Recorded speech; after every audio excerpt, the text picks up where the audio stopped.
Marianne is truly deserving of the Visionary Leadership in Land Use Award because she is the ultimate visionary. I don't think we have enough time to talk about how much Marianne has transformed New York City. From the World Trade Center site to Hudson Yards to East Midtown. She's thinking not just about her work and what will make her successful, but what will make New York City successful.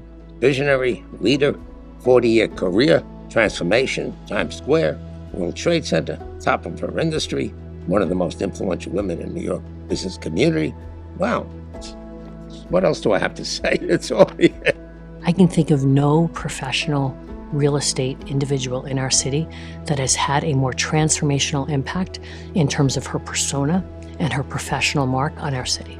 Whoever made the choice of Marianne Tighe for this award was enlightened by the Holy Spirit, because she's a winner all around.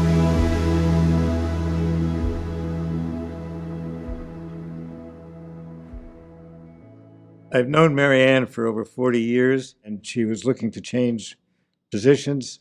She met a broker who suggested she try New York real estate, and he introduced her to my father, who then introduced her to one of the top brokers in the city, Edward S. Gordon, and she got a job with the Edward S. Gordon Company as an assistant broker. And that was the beginning of Marianne's story in New York. She's a good girl from the Bronx. She had no advantage. She had her God-given skills and her work ethic and her desire to do the right thing. But somewhere along the way, she learned and became capable of transcending just a transaction and doing things that are transformational. And in a city like New York, if that's your canvas, think about the boundless potential of somebody who looks at the world that way. The development of the Condé Nast building, as it was then called, in Times Square, was one of the most important events of the mid-90s. She proceeded to bring Condé Nast into an area they never had been before and never dreamt of being in, but she accomplished it. And the Condé Nast relocation to the Times Square area was enormously important. And with the start of construction of Fort Times Square, it changed Times Square forever. It was the spark that ignited the development interest in that part of the city, and it took off as a result. Fast forward, she called me and said, the New York Times is going to build a headquarters building. We're going to pick a developer, and I want to invite you into the competition. And it is a testament to Marianne Tighe that she gave us the opportunity, that she ran a process, that she promised me it was a meritocracy. We won this assignment, and we were no longer Brooklyn developers. We were building a masterpiece of the modern millennium in Times Square with the New York Times, and it was a game changer. I think that with Marianne, when she believes in you, that opens a door within yourself that it gives you permission to believe in yourself if you don't already have that. 9/11 created a crisis of confidence in our commercial market. Would companies want to stay here after something like that happened? And I think she gave everyone kind of a North Star for what it meant to be in New York City, and that it was unlike any other place in the world. It was sometime in 2005 that I made the decision to have her become the person responsible for the leasing of the office space in the Trade Center. And in the beginning, movement was slow. Then one day she was showing Cy Newhouse buildings downtown, and he saw One World Trade Center, which was about 40 floors at that time, and asked about that. He called me up, and I talked to them about bringing Condé Nast there. After another year of negotiation, that deal got done. And I think Marianne, again, understood that this was a place that was going to rejuvenate downtown.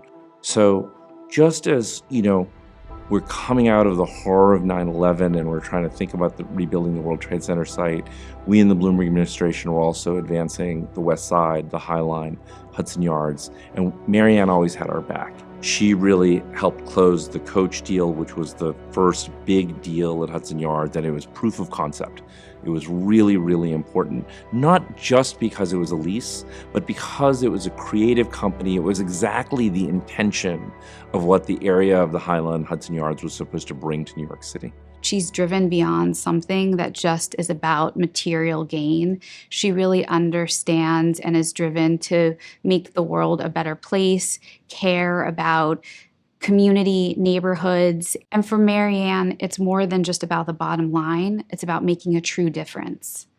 I think when it comes to St. Patrick's, what Marianne realized is that we have a history of transferring air rights in this city off of landmarks, off of Grand Central Station, off of the High Line, but that there wasn't really a receiving site for the air rights at St. Patrick's. And by blending those air rights into this larger pool for East Midtown, it gave developers, again, more access to development rights to be able to take down some of the older building stock. It gave the ability for the Archdiocese to be able to monetize those air rights, which I think is probably very important for the landmark.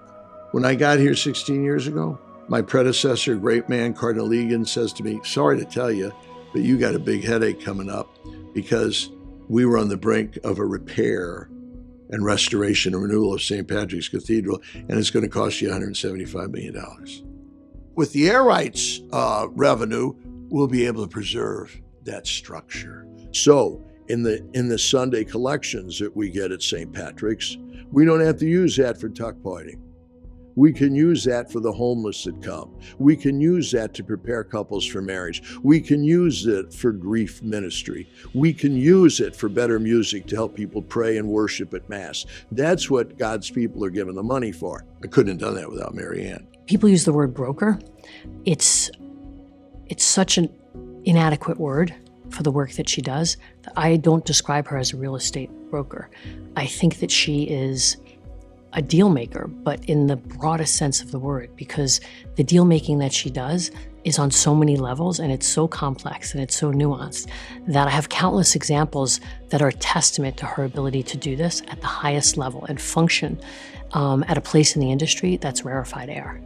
Maybe the best way to sum up the life and times of Marianne Tighe in New York City is to visit her office. You take a look at the wall and you see all of those awards and accolades and recognitions. She won, I think, 9 Deal of the Year awards. And in the real estate business, that's like 9 Academy Awards.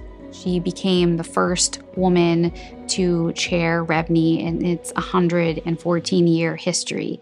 As the chair of the Real Estate Board of New York, Marianne created hope for all of the young professionals in the industry that were outside the boardroom, that they one day might end up in the boardroom. And then we talk about her transformational capacity in the face of real estate. As a woman, I would say she has brought the biggest makeover to the real estate industry that has ever happened in the course of my lifetime, because she made it attainable and accessible. Marianne started her Women in Real Estate group almost 20 years ago, and it is comprised of a group of women all in the industry in different roles, sort of in different phases of their career. We go and see each other's projects. We understand the nuances of what each person is working on. And Marianne is there as a guide and a counselor. And she's made it so that we can follow and create our own path in the industry.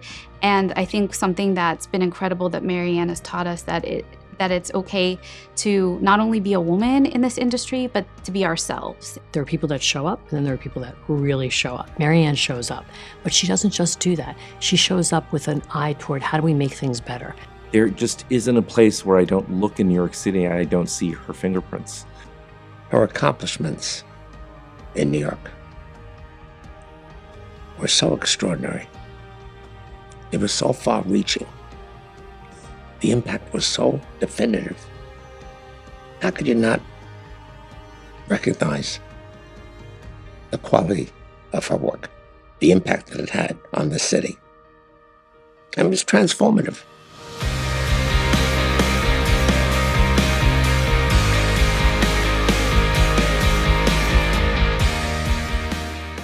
Thank you, ULI New York, for the Visionary Leadership and Land Use Award. I am truly honored to be in such extraordinary company. It gives, I think, the kind of prestige that my profession has not always had. When I think of the next generation, in the New York City real estate community.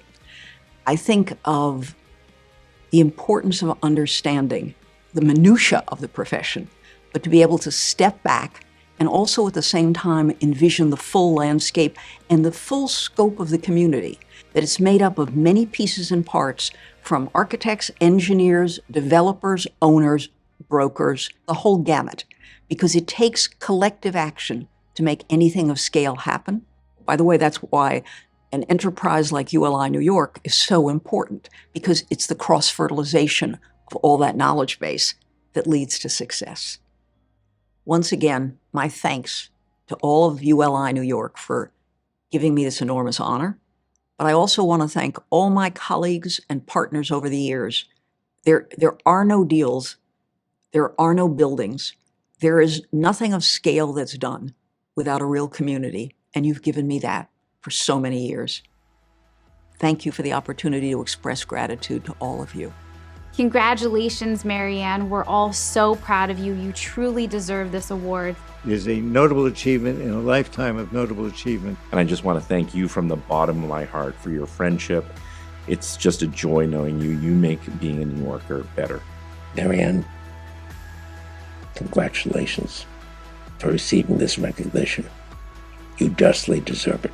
And we're so proud of you. We so appreciate you. We so respect you. We so love you. We so need you. I know that. The fact that the wider community does, I'm saying, yippee, it's about time. You're a remarkable woman. You're my hero. You're a badass, and I love you.